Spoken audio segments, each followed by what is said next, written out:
Dördüncü konuşmayı Halkın Kurtuluş Partisi adına Genel Başkan Nurullah Ankut yapacak. Ey bütün dünyayı kana ve ateşe boğan, yüz milyonlarca masum insanın katili, insan soyunun baş düşmanı, Amerikan ve Avrupa emperyalistleri, cani ellerinizdeki kanları yıkamaya okyanusların bütün suları yetmez.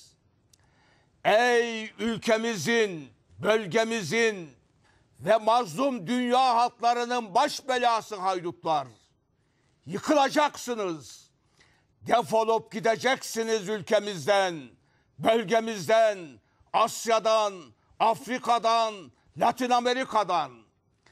İnsan içine çıkamayacaksınız sonunda. Tarih lanetli sayfalarında yazacak adınızı. Ey ülkemizdeki ekonomik ve siyasi çıkarını Amerikan ve Avrupa emperyalistlerinin çıkarlarıyla ortaklaştırmış hainler güruhu. Ey para babaları, ey meclisteki siyasi hayatları Amerikan emperyalistlerine hizmetle geçmiş 4 sermaye partisi. Ey Türk ve Kürt halkının düşmanı, İhanetin bedenlerinde bir inme gibi dolaştığı Amerikan işbirlikçileri. Belki bu seçimde de aldatacaksınız halkımızı. Ve bir kez daha doluşacaksınız meclisin ceylan derisiyle kaplı koltuklarına yeniden. Oynadığınız hainane orta oyununun yalandan kavgasını sürdürmeye devam edeceksiniz bir süre daha. Ama şunu aklınızdan hiç çıkarmayın ki elbet bir sonu olacak oynadığınız bu hayasızca oyunun. Sonunda efendilerinizle beraber siz de yenileceksiniz. Saygıdeğer halkımız, emperyalist işbirlikçiliğini, onlara hizmeti ve halkımıza ihaneti siyasi meslek edinmiş bu sermaye partilerinin AKP, CHP, MHP ve HDP'nin sözcüleriyle aynı ekranlarda, aynı yayın akışı içinde görünecek olmak bize ağır geldi.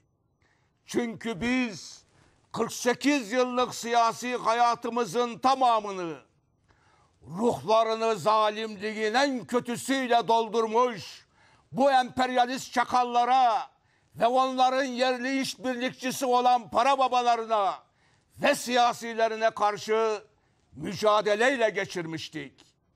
Katılmak istemedik bu programa. Ama arkadaşlar ısrar etti. Geldik. Ülkemizi yarı sömürgeleştiren, halkımızı işsizlik ve pahalılık cehenneminde inleten bu yerli yabancı para babalarıdır. Bunları ülkemizden defetmeden Türkiye ekonomik ve siyasi bağımsızlığını kazanamaz ve halkımız rahat bir nefes alamaz. İşte biz devrimci savaşımızın zaferiyle ilk iş olarak bunu gerçekleştireceğiz. Saygıdeğer halkımız, bu işbirlikçilerin nüfusumuzdaki oranı 1/1000'dir. Yani 78 milyonluk Türkiye'de bunlar sadece 78 bin kişiciktir. Demek ki Türkiye insanının 1/1000'i oranındaki bu hainler 78 milyon insanımızı esir almakta, onun alın terini, yarattığı yemeği komisyon karşılığında batılı efendilerine peşkeş çekmektedir. Saygıdeğer halkımız, yaralısın, acılar içindesin, vatanın parçalanmanın eşiğinde, kime güveneceğini bilemez durumdasın.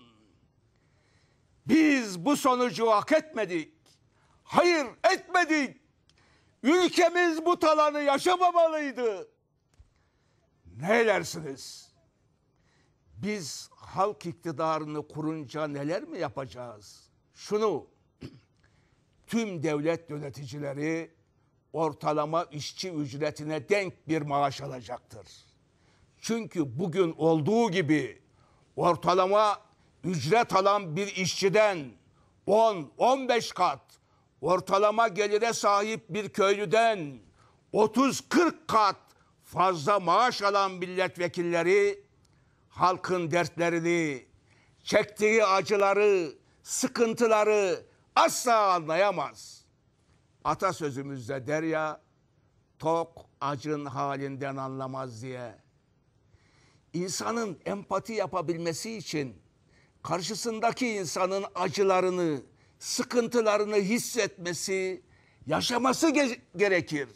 Ancak o zaman devlet yöneticileri halkın dertlerine çareler bulmaya çalışır.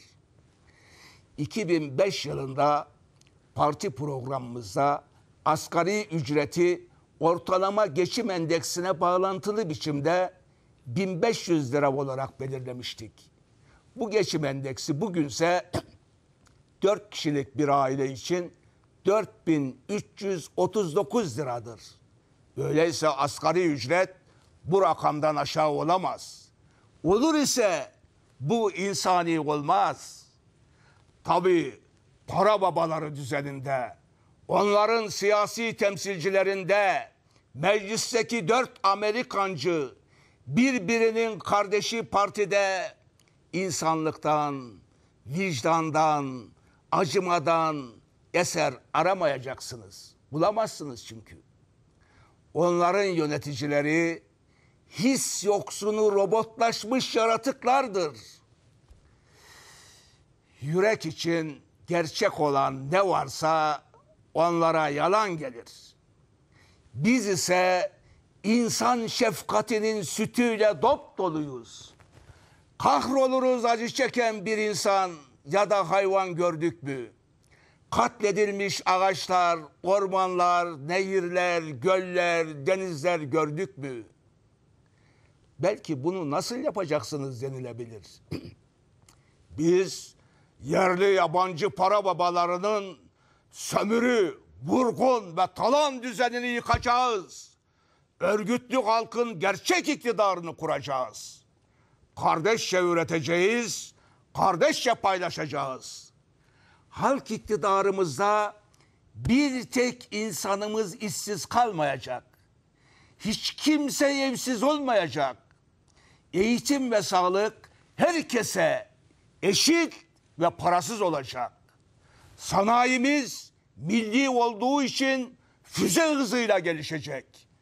5, en geç 10 yıl içinde en gelişkin füzeyi de, uçağı da, bilgisayarı da, telefonu da, otomobili de yapar hale geleceğiz. Köylümüz devletten aldığı faizsiz ve uzun vadeli kredilerle parasız hizmet veren binlerce ziraat mühendisimizin rehberliğinde bugün ürettiğinin en az 10 misli ürün üretecek.